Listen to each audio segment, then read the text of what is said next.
All right, guys, here we are, US 9. And what you basically have to answer is this: what happened before, during, and after the Civil War? Now, we already have talked about some things today that happened before the Civil War. Let's talk about three more things. You could call them causes of the Civil War, or maybe a little bit of prefacing of the war, that the war may be alive already, even before there is any type of declared war or secession from southern states. So we start off with what's called the Kansas-Nebraska Act. Its nickname is called Bleeding Kansas. And what you have is this: the Kansas-Nebraska Act is issued. It overturns the Missouri Compromise, and now states, including Kansas and Nebraska, are going to be able to vote for themselves or decide on what's called popular sovereignty, letting the people vote and decide whether that state will be a free state or a slave state. Popular sovereignty. We're going to see if popular sovereignty will work to solve issues in this area. Okay, so basically, here comes the Kansas-Nebraska Act. These places get to vote, and what you get is you get anti-slavery abolitionists coming from the east into Kansas and in these other states, and pro-slavery settlers coming from the south, and they're going to basically meet in Missouri, and they're going to meet in Kansas, and they're going to meet in Nebraska, and they're going to actually put their votes in there also.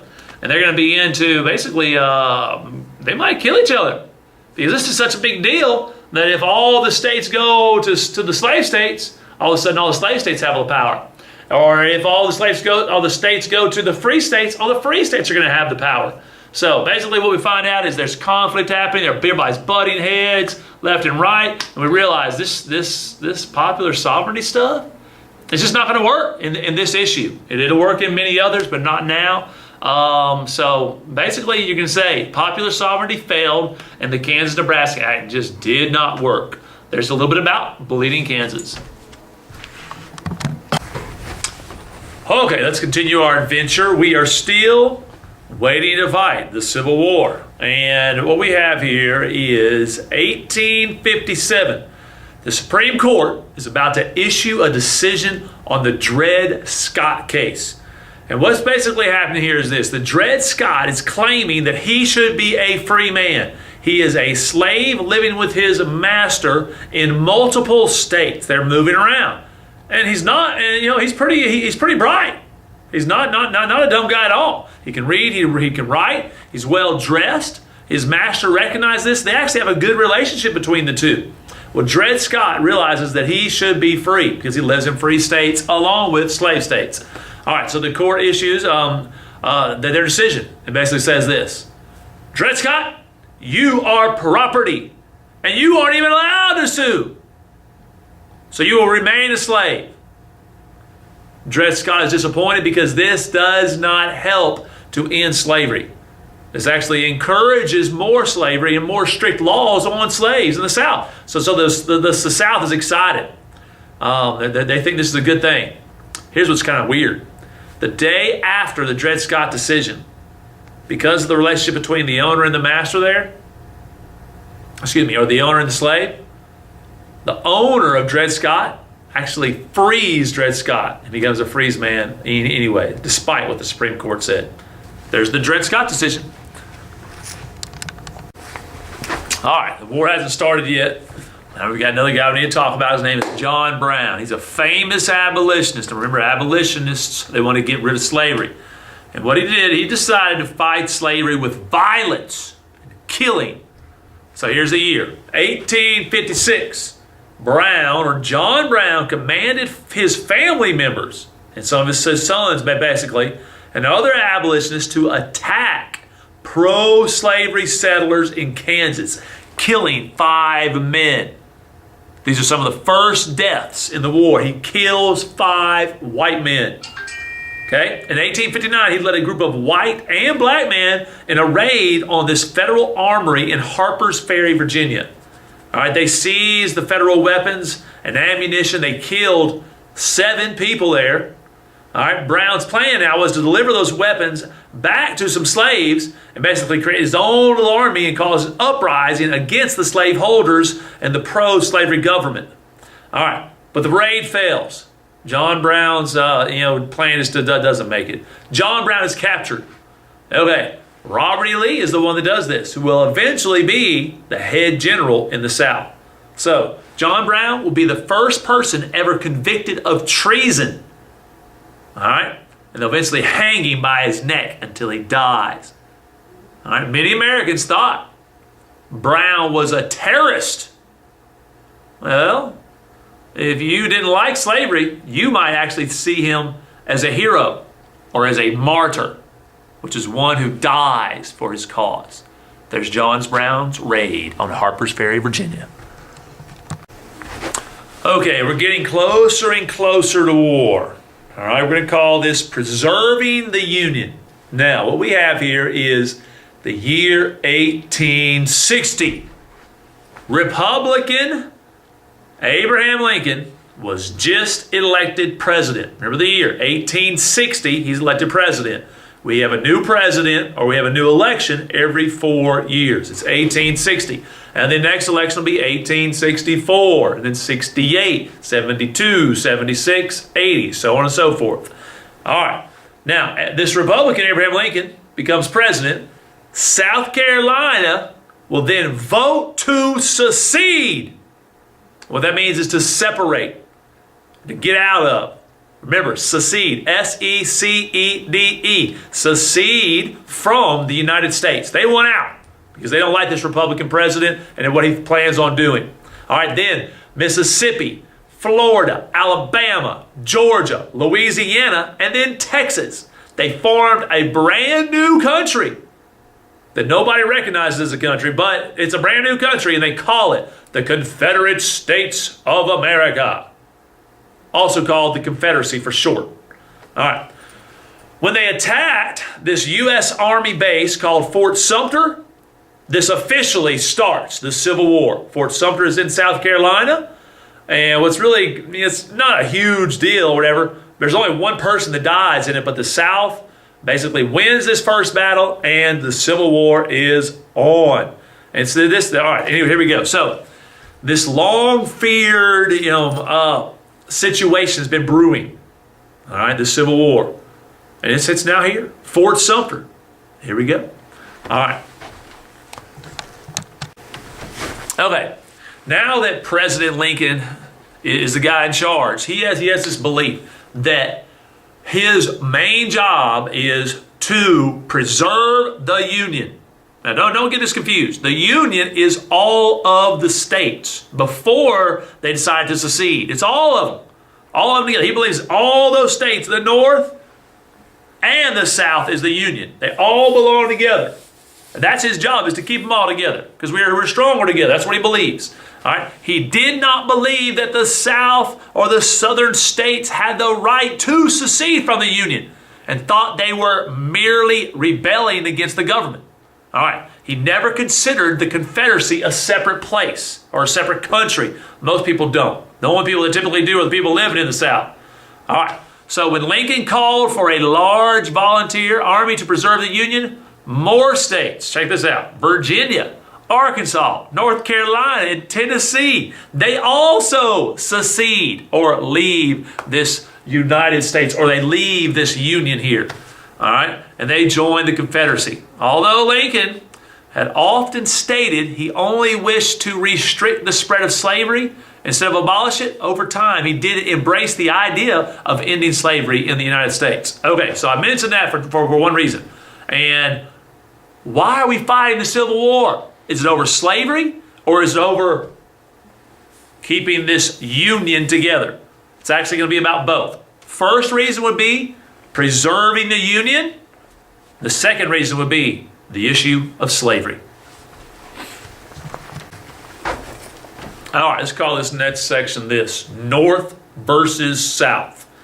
When Southern forces opened fire on Union forces, or should I say, when Southern forces opened fire on Northern forces at Fort Sumter, they began a war that would last for 4 years and take the lives of 821,000 soldiers. From the start, the Confederacy, check this out, they had no chance at all. They had very few advantages, and we'll talk about those in a second. almost all the advantages went to the North. The Southern economy was very different than that of the Northern economy. And we'll talk about that here in a second. Okay, now let's talk about these differences. Let's start and just categorize them in just a certain little way here. First, let's talk about the population of the North versus the South. Okay, the North is going to have 71% of all the people in the United States. That only leaves 29 left for the South. The North's got more people. They have more people to be soldiers. They're probably going to win. All right? Now, 99% of the people that live in the North, they are free. That means basically everybody in the North is free. And they can do whatever they want. They can fight and be soldiers if they want. But those in the South, they only have they only have 67% of their people free. 29% of the U.S. population, and just a little more than half of them are free. They're only fighting with like 15% of the people of the nation. Makes no sense. Okay, next thing is this.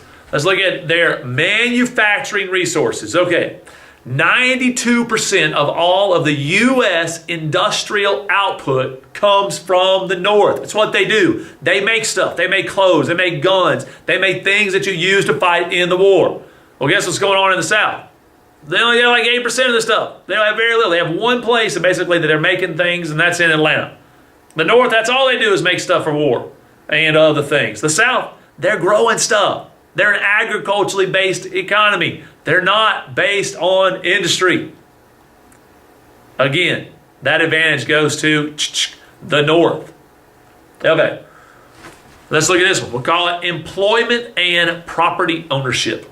Okay, many citizens work for someone else and they own no property. That's in the North. As opposed to the South, though most Southerners own slaves, and the economy of the South as a whole depended on the production of cash crops like cotton, corn, rice, tobacco. Some you can eat, some you cannot. They depended on human labor in the South. In the North, you got up in the morning, you went to a job in the factory like that. All right. Here we go. Let's keep going. Exports and views on tariffs. Here we go. 34% of the U.S. exports, all right, and in the North, all right, they favored high tariffs on imported goods. All right, the South, they had 66% of U.S. exports. They're exporting a lot of cotton and tobacco and things that other countries might buy, and they favored low tariffs on imported goods to keep the prices of manufactured goods more affordable. All right, so food production. This is what you say an army does. They fight on their stomach. All right, they have more than twice the amount of the South in the North.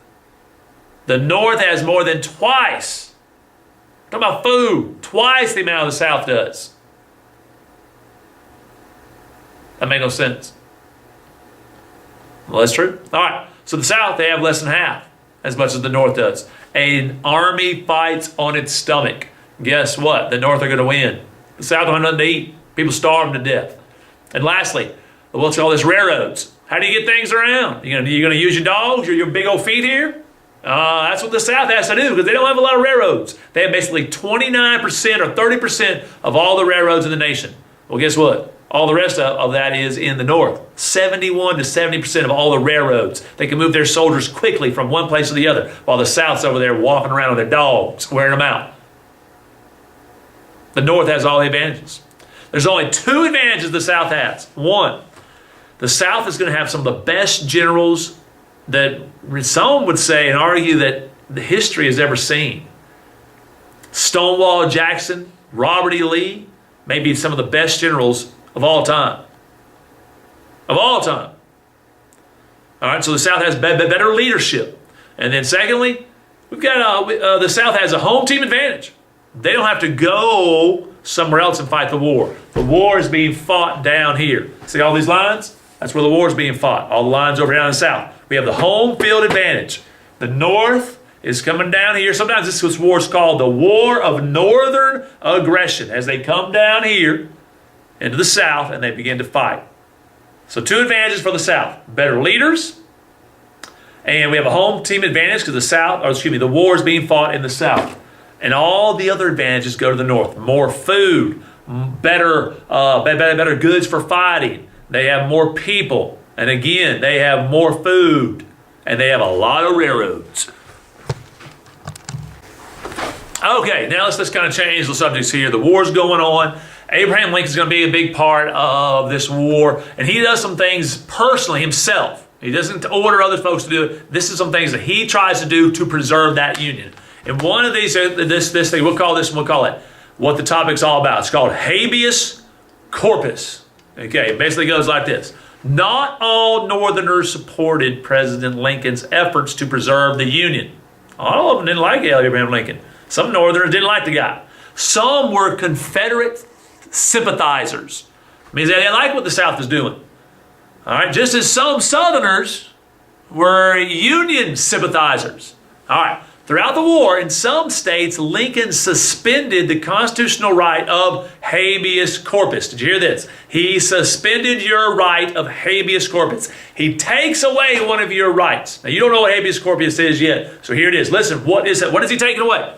It's this. It's a legal rule that anyone imprisoned must be taken before a judge to determine if the prisoner is being held legally in custody. So sink in. Habeas corpus. If you're arrested, you must see a judge to see if you're held legally. You just lost that right. You do not have to see a judge. They just throw you in jail. Northern generals can just throw you in jail now without that right. Is this going to help the Northern cause? Yes, it will.